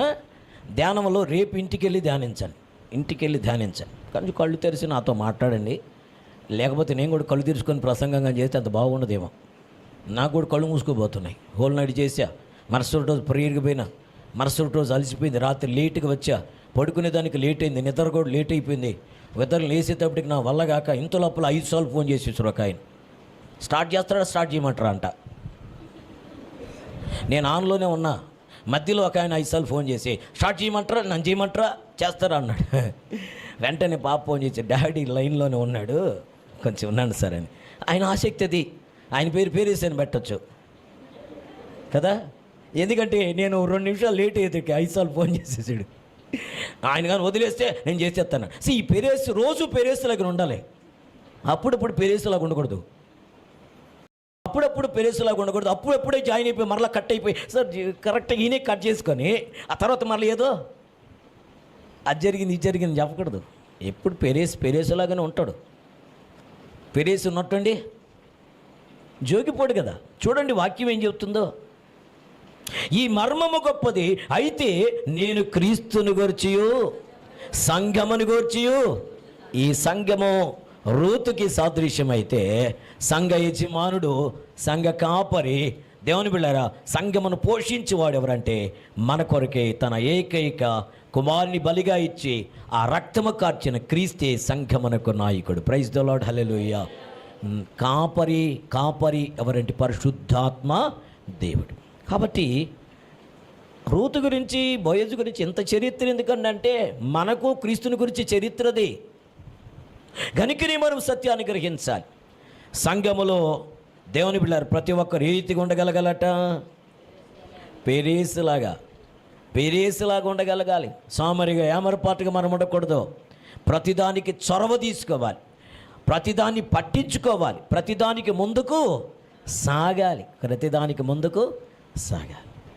ఒక పండితుడు అన్నాడు, సంఘములో విశ్వాస యోధులు 3 రకాలుగా ఉంటారు అన్నాడు. నెంబర్ 1 ఎలా ఉంటారంటే సంఘములు ఏం జరిగినా అది మనకేమీ తెలీదు అన్నట్టుగా ఉంటారంట. అదొక రకం. ఆ రకంలో నువ్వు ఉన్నావేమో చూసుకో. రెండవ రకం తెలిసినా తెలియనట్టే ఉంటారంట. కొంతమంది ఏం జరిగినా మాకు తెలియదు అనుకుంటూ ఉంటారు. కొంతమంది తెలిసినా అయినా మనం ఏం చేయాలి, ఎవరో ఒకరు చేసుకుంటారు అని గమ్ముకుంటారంట. తెలిసి వీళ్ళకి, కానీ వీళ్ళు చొరవ తీసుకొని ముందుకు రారు. ఏంటంటే చొరవ తీసుకోవాలంటే ముందన్న వెళ్ళాలా. వాళ్ళు ఏమో అనౌన్స్ చేశారు, ఏమన్నారు, పెయింట్ అన్నారు, డెకరేషన్ అన్నారు, ఇదన్నారు, మనకి కుదరదు. చర్చి మెంబర్స్ కాదు, చర్చి మెంబర్సే. యానివర్సరీ నీకు లేదా? నీకు కూడా ఉంది. చర్చి సహవాసం నీకు లేదా? ఉంది. ఇంకా మాట చెప్పాలంటే అనౌన్స్ చేసిన ఆయనకంటే నీవే ముందు. అయినా కానీ పట్టించుకోరు. పట్టించుకుంటే కొంచెం త్యాగం చేయాలి, సమయం కేటాయించుకోవాలి, అక్కడికి రావాలి, కష్టపడాలి, ఏదో ఒకటి చెయ్యాలి. చూస్తూ ఉంటే అది కూడా పెద్ద తలనొప్పి. వీడియోలు తీసి పాస్టర్ గారికి పెట్టేస్తారు. పాస్టర్ గారు ఊరుకునేవాడు కాదు, ఆయన పెద్ద కోర్టుకు కూడా వేస్తాడు ఆయన అన్నట్టుగా. కోర్టుకేసి వీళ్ళేమి పెద్ద భయపడితట్టు పాస్టర్ గారికి తాట తీసేస్తారు వీళ్ళు. కానీ వీళ్ళు భయపడిపోయినట్టు వణికినట్టు అనిపిస్తారు. మంచోళ్ళు, మీరు మంచోళ్ళు, మీ గురించి కాదు, కొంతమంది గురించి పండితుడు చెప్పాడు. 3 రకం ఉందంట. 3వ రకం ఏంటంటే ఏమి జరుగుతుందో తెలుసుకొని నేను ఏమి చేయగలను అది చేయగలిగిన వారు. 3వ తరగతి. నువ్వు ఏ తరగతిలో ఉన్నావో నిర్ణయం నీదే. ఆ సమయానికల్లా ఏదో ఒకటి చెప్పొద్దు. సాకు చెప్పేవాళ్ళు కూడా 2వ తరగతిలోను 1వ తరగతిలో ఉంటారు. 3వ తరగతికి రారు. సంఘములో నువ్వు కూడా సభ్యుడివే. ఈ సమయంలో ఇంత పైకి పెద్ద రాయి పైకి ఒక రాయి వచ్చిందంటే పై రాయి నేనే ఎగ్రెట్ అనిపించుకుందంటే అది దాని గురించి మిగతా వాళ్ళు నవ్వాలి. నువ్వు ఇంత పైకి రావడానికి కింద ఒక రాయి ఉంది, పునాది. కాబట్టి కింద రాయి లేకుండా పైకి రాలేదు నువ్వు అని దానికి బుద్ధి చెప్పే రీతిగా సంఘములు ప్రతి సభ్యుడు సజీవమైన రాయిగా, దైవవాక్యం ఎఫెసీ 2:5 అంటాడు, సజీవమైన రాయి వలె నువ్వు కట్టబడుతున్నావంట. దేవునికి స్తోత్రం కలుగునుగాక. ఈచ్ అండ్ ఎవ్రీ మ్యాన్, దేవుని బిళ్ళారా గమనించే, ఎస్ రెస్పాన్సిబిలిటీ. నిశ్చయముగా ఆ సంకల్పము కలిగి ఉండాలి. అలా కలిగినటువంటి వారే ఎవరు అంటే పెరేసు యొక్క అనుభవం. ఈ మర్మము గొప్పది. దీని గురించి మాట్లాడుతుంటాడు అపోస్తలుడైన పౌలు గారు తన యొక్క దేవుని బిడ్డలారా లూకా భక్తుడు అపోస్తల కార్యములు 20వ అధ్యాయంలో రాస్తూ ఇలా వర్ణిస్తాడు. పిల్లారా చదువుకుందాం మాట. 20వ అధ్యాయం 28వ మాట. ఈ సంఘం ఎవరిదట? దేవుడు తన స్వరక్తమిచ్చి సంపాదించిన తన సంఘం. చూశారని కొంతమంది యేసుక్రీస్తు డైరెక్ట్గా దేవుడని ఎక్కడ చెప్పలేదు, దేవుని బిళ్ళ అనుంది. కానీ ఇక్కడ ఏముంది? ఇక్కడ దేవుడు తన స్వరక్తమిచ్చి, అంటే రక్తం కార్చినటువంటి యేసుక్రీస్తు దేవుడని ఉందా లేదు? అక్కడ యోహాను రాసిన 1 అధ్యాయంలో కూడా ఈ మాట ఉంది పిల్లారు. ఏముంది అక్కడ? 5వ అధ్యాయం 20వ వచనంలో కూడా ఉంది పిల్లారా, యేసుక్రీస్తు యేసుక్రీస్తు అందరికీ ఇవ్వంటారు, మళ్ళీ అపోస్తల కార్యక్రమకి వెళ్ళిపోయింది అక్క కదా. అక్కడే ఉంది, చదవండి ఒకసారి ఈ వచనాలు ఇలాగే ఉంచుకొని. యోహాను రాసిన మొదటి పత్రిక 5:20 చదవండి త్వరగా.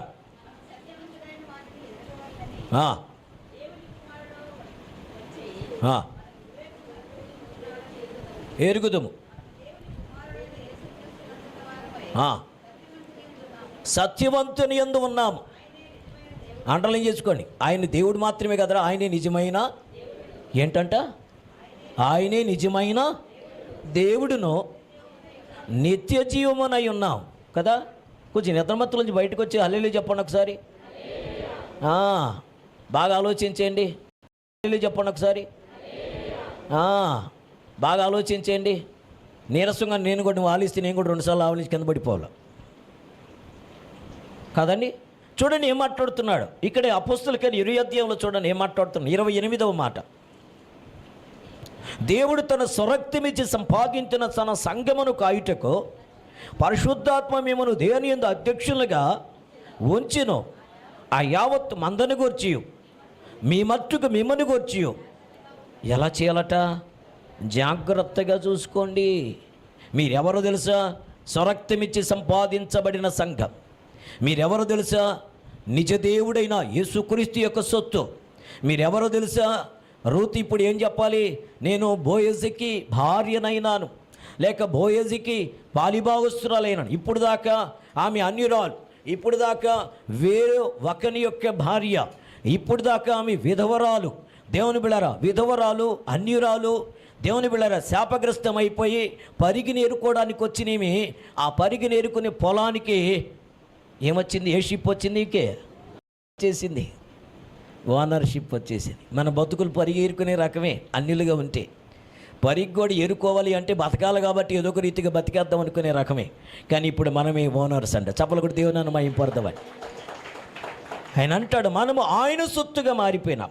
మనం ఆయన సొత్తుగా చూసాను. బోయజు శ్రీమంతుడు, బోయజు లాంటి గొప్ప వ్యక్తి ఆ ప్రాంతంలో ఉన్నారేమో తెలియదు, కానీ ఇప్పటి వరకు చరిత్రలో తిరిగి చూస్తే బోయజు గొప్పవాడు. బోయజు ఈయన ఆధారభూతుడు, ఈయన పరలోక రాజ్యానికి వారసుడు కాదు, మనం వారసులమే. ఆయనే అధినేత, ఆయనే రారాజు అయిన దేవుడు. పంక్తిని కూర్చుండబెట్టి తానే వచ్చే వారికి ఉపచారము చేయునని మీతో నిశ్చయముగా, సాదాసీదాగా చెప్పట్లే, నిశ్చయముగా. అందుకే రూతు 4:11 అట, అందుకు పురద్వారము నుండి ప్రజలందరూ పెద్దలను మీరే సాక్షులని 11వ వచనంలో ఉంటే ఆ పెద్దలందరూ అంటున్నారు మేమే సాక్షులము. ఎవరంట, మేమే సాక్షులము. అంత మాత్రమే యెహోవా నీ ఇంటికి వచ్చిన ఈ స్త్రీని, ఆ స్త్రీని ఇశ్రాయేలు వంశమును వర్ధిల్ల చేసిన రాహేలును పోలిన దానిగాను, లేయాను పోలిన దానిగాను చేయునుగాక. ఇప్పుడు బోయజు ఇంటికి దేవుని బిడ్డ గమనించని చేరిన రూతు పరలోక రాజ్యానికి చేర్చబడిన అన్యులైన మనము ధన్యులుగా మారిపోయి ప్రభుతో కూడా యుగాయుగములు ఉండబోతున్నాం. ఈరోజు నేను మనవి చేసే ఒకే ఒక మాట, ఒకవేళ మీకన్నా కొద్ది గొప్పలు ధైర్యం ఉండొచ్చేమో, కానీ మాకైతే అసలు యేసుప్రభుని ఎరగడానికి కానీ, రక్షణ లేక రావడానికి కానీ, మాకు ముందు వారి వెనకాల వారు ఎవరైనా బోధిస్తారని కానీ ఏమాత్రమో ఆశ లేని దినాలు అవి.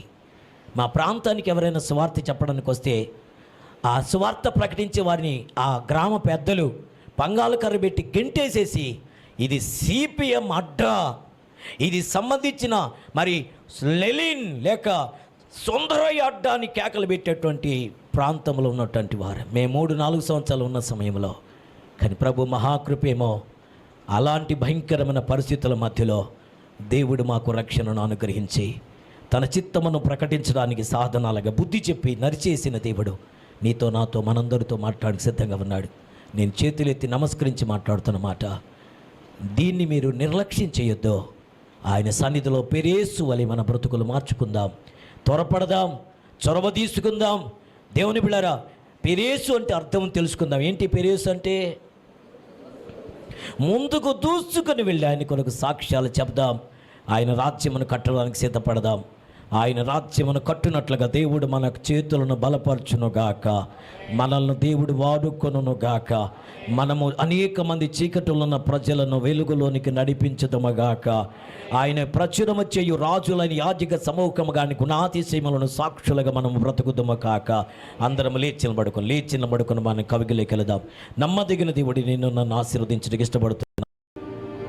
ఏలా నిర్లక్ష్యమో లేచిరారమ్ము క్రైస్తవా. అందరం కలిసి దేవుని ఘనపడదాం ప్లేరా. We must prosecute our self. మనల్ని మనం పరిశీలన చేసుకుందాం.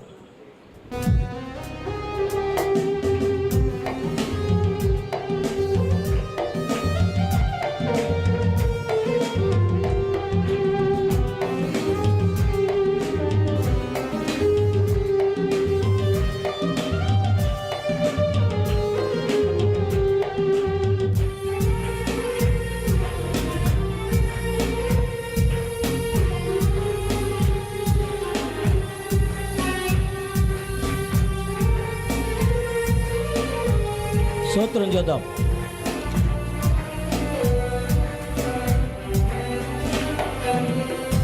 ఏది నీ సాక్ష్యము, ఏది నీ త్యాగము, యేసు వార్తను చాటింపను. ఎలా నిర్లక్ష్యము లేచిరారమ్ము ఓ క్రైస్తవా. ఏది నీ సాక్ష్యము,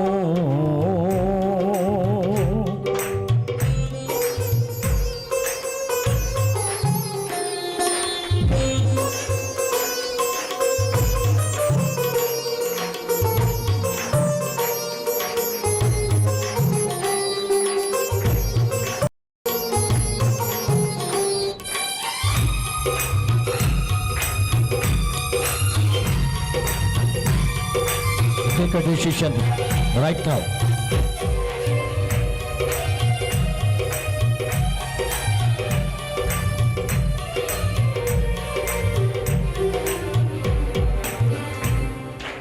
అపోస్తలుల శిష్యులు అపనిందలో హింసలో స్తోత్రం. అపోస్తలుల శిష్యులు అపనిందలో హింసలో అన్నిటినీ భరించిరి, అన్నిటినీ భరించిరి, ఆత్మలను రక్షించిరి. ఏది నీ సాక్ష్యము, ఏది నీ త్యాగము, యేసు వార్తను చాటింపను. ఎలా నిర్లక్ష్యము లేచిరారమ్ము క్రైస్తవా. ఏది నీ సాక్ష్యము,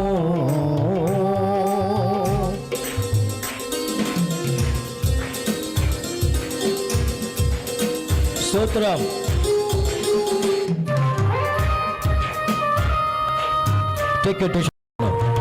స్తోత్రం.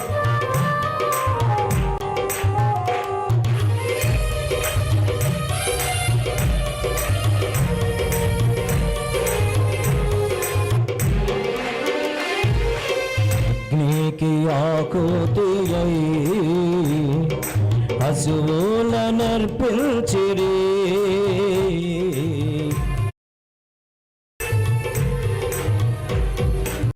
ఆకుతియై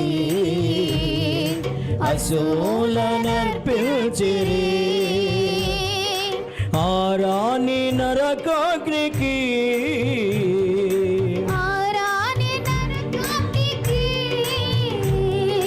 దూరంబుగా నుండిరి. ఏది నీ సాక్ష్యము, ఏది నీ త్యాగము, యేసు వార్తను చాటింపను. ఎలా నిర్లక్ష్యము లేచిరారమ్ము క్రైస్తవా. ఏది నీ సాక్ష్యము,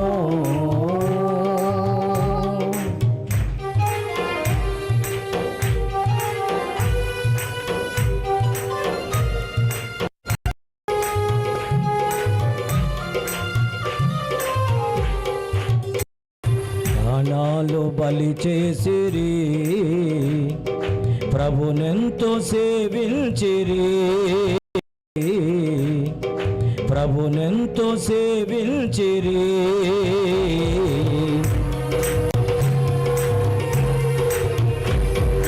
ప్రాణాలు బలి చేసిరి,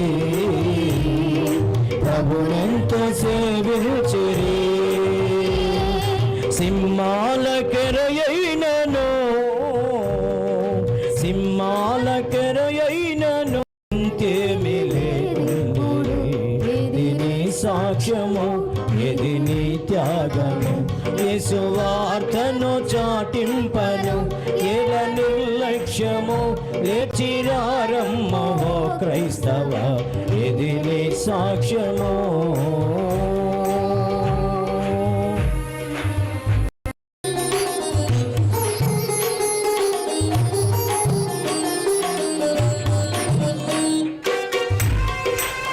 స్తోత్రం. ఎస్, ఈ రోజు నుంచి ఒక నిర్ణయం.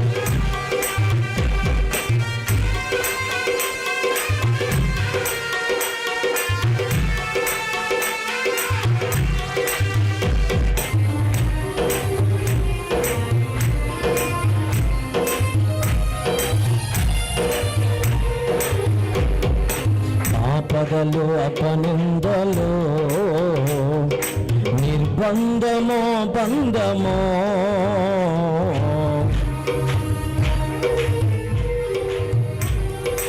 ఆపదలు అపనిందలో, నిర్బంధమో బంధమో. చెరసాల సంకెళ్ళను, చెరసాల సంకెళ్ళను. నీకేమి లేదిప్పుడు, ఇది నీ సాక్ష్యము, ఇది నీ త్యాగము. యేసు వార్తను చాటింపను ఎలా నిర్లక్ష్యము. లేచిరారమ్మ క్రైస్తవ, ఇది నీ సాక్ష్యము.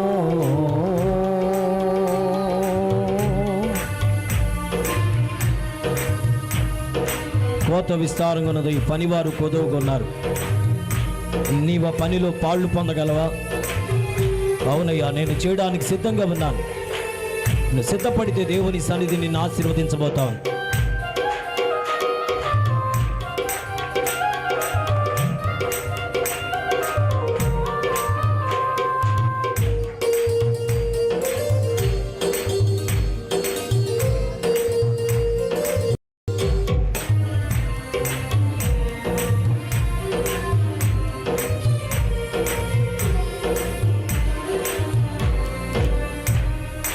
కోతెంత విస్తారమో, కోసేడి వారెవ్వరో.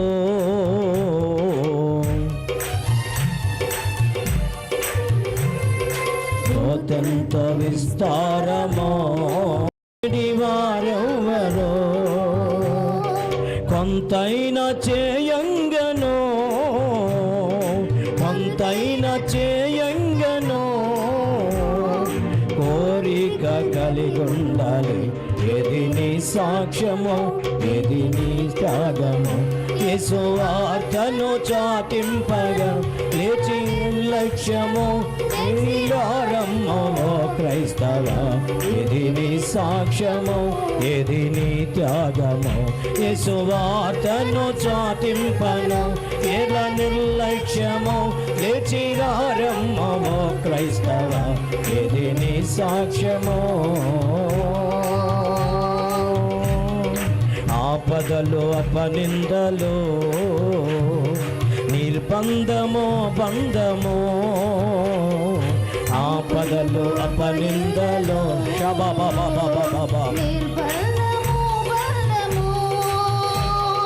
చెరసాల సంకెళ్ళను, చెరసాల సంకెళ్ళను.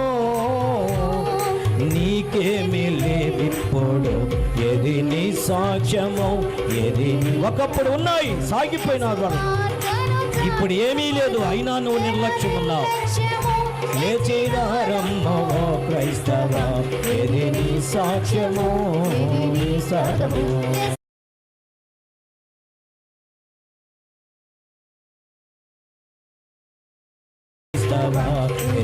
సాక్ష్యము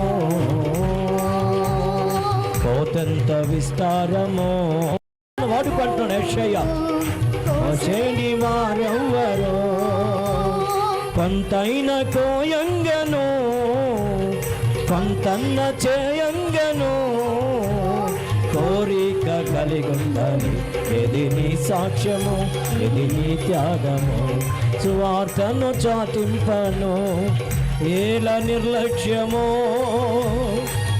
లేచిరారమ్ము ఓ క్రైస్తవా.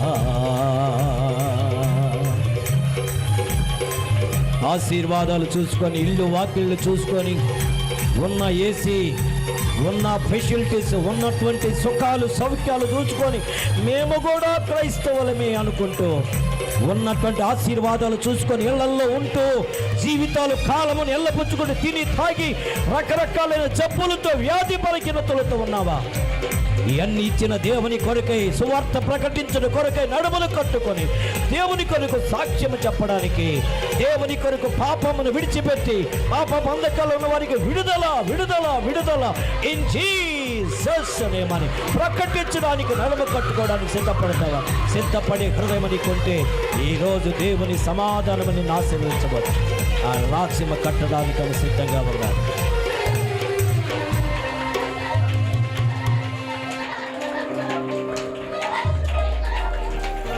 యేసు ఒక జీవితము నీ జీవితంలో దేవుడు ఇష్టపడుతున్నాడు. ప్రార్థన చేసుకుందాం. సేవకులు ప్రార్థించగా అందరం మీకు విద్దాం. దేవుని సన్నిధిని ఆశీర్వదించిన సిద్ధంగా ఉన్నది. మహోన్నతుడైన మా గొప్ప దేవ, మా పరమ తండ్రి, మా యేసయ్యా నీకే వందనాలు, స్తుతులు, స్తోత్రాలు చెల్లిస్తున్నాం నాయన. ఇంతవరకు తండ్రి దాసు ధర మాతో మాట్లాడిన దేవా నీకు వందనాలు చెల్లిస్తున్నాం. మా గొప్ప తండ్రి పురద్వారమున ఉన్న పెద్దలు బోయస్తో మాట్లాడినారు. ఇదిగో తామారు యూదాకు కన్నా పెరెస్తు వలైన కుటుంబం వర్ధిల్లునని సెలవిచ్చిన రీతిగా పెరెస్తు అంటే ముందుకు దూసుకుపోవడం, అట్టి జీవితాన్ని దేవతండి ఇదిగో మా జీవితాలకు మీరు దయచేసి నాయన తండ్రి అభివృద్ధి పరచమని అడుగుతున్నాం నాయన. అట్టి పెరెస్తు అనుభవంలో నాయన తండ్రి మమ్మల్ని నిలబెట్టి ఆశీర్వదించమని అడుగుతున్నాం. నీవు మాత్రమే మహోన్నతులైన మా గొప్ప దేవుడుగా నీ విలువైన స్వరక్తం ఇచ్చి కొన్న సంగమగా మమ్మల్ని ఏర్పాటు చేసిన దేవానికి వందనాలు, స్తోత్రాలు చెల్లిస్తున్నాం. అట్టి జీవితాన్ని కలిగి నాయతని నీ రాజ్యానికి వారసులుగా నీకు ప్రియమైన కుమారులుగా కుమార్తెలుగా ఉండుటకు నువ్వు మాత్రమే కృపని అనుగ్రహించమని అడుగుతున్నావు నాయన. ఉచితముగా ఇచ్చినట్టి కృపని దేవతండి అమూల్యమైన ఆ కృపని దేవ మాకు దయచేసిన మా గొప్ప దేవానికి వందనాలు, స్తుతులు, స్తోత్రాలు చెల్లిస్తున్నాం నాయన. ఇంకనో తండ్రి అట్టి అవకాశం నాయన అట్టి తండ్రి నాయన సంబంధం లేని ప్రతి ఒక్కరిని దేవా నాయన నీ చేతులు సమర్పిస్తున్నాం నాయన. ఇప్పుడే వారితో మీరు మాట్లాడి బలపరిచిన దేవానికి వందనాలు, స్తోత్రాలు చెల్లిస్తున్నాం. ఏ జీవితం అయితే అట్టి మారు మనస్సు కలిగిందో ఆ జీవితాన్ని మీరే ఆయన తండ్రి ఆశీర్వదించమని అడుగుతున్నాం. నిలబెట్టండి, నడిపించమని అడుగుతున్నాం నాయన. నీవు మాత్రమే అధిక బల సంపన్నుడు, కృపా సత్య సంపూర్ణమైన మా గొప్ప దేవుడుగా నీ కృపా మహిదైశ్వర్యంలోనైనా ప్రతి ఒక్కరిని నిలబెట్టి నడిపించమని అడుగుతున్నాం. ప్రతి కన్నీటిని తోడుండేవా నీ శాంతి సమాధానంతో నింపి ఈ నామానికి మహిమ ఘనత ప్రభావాలు కలిగించుకోమని యేసు నామములో వేడుకని ప్రార్థిస్తున్నాను తండ్రి, ఆమేన్. తండ్రి దేవుని ప్రేమ, యేసుక్రీస్తు వారి కృప, పరిశుద్ధాత్మ దేవుని యొక్క అన్యోన్యత సన్నిధి, సమాధానము, ఆదరణ, ఆశీర్వాదం కూడిన మనకు లోక సకల పరిశుద్ధులకు ప్రముఖంగా పెరేసు వలి ముందుకు దూసుకుని వెళ్ళి ప్రభు సాక్షిగా అనేక ఆత్మలను సంపాదించే పనిముట్టుగా బోరగా పత్రికగా ఈ వార్త విన్న ప్రతి ఒక్కరిని పురికొల్పబడి తన మహిమ కలిగిన రాజ్యము కట్టునట్లుగా సిద్ధపరచును గాక. ఆమేన్, ఆమేన్. క్రీస్తు యేసు నామములందరికీ నా హృదయపూర్వక వందనాలు. Thank you.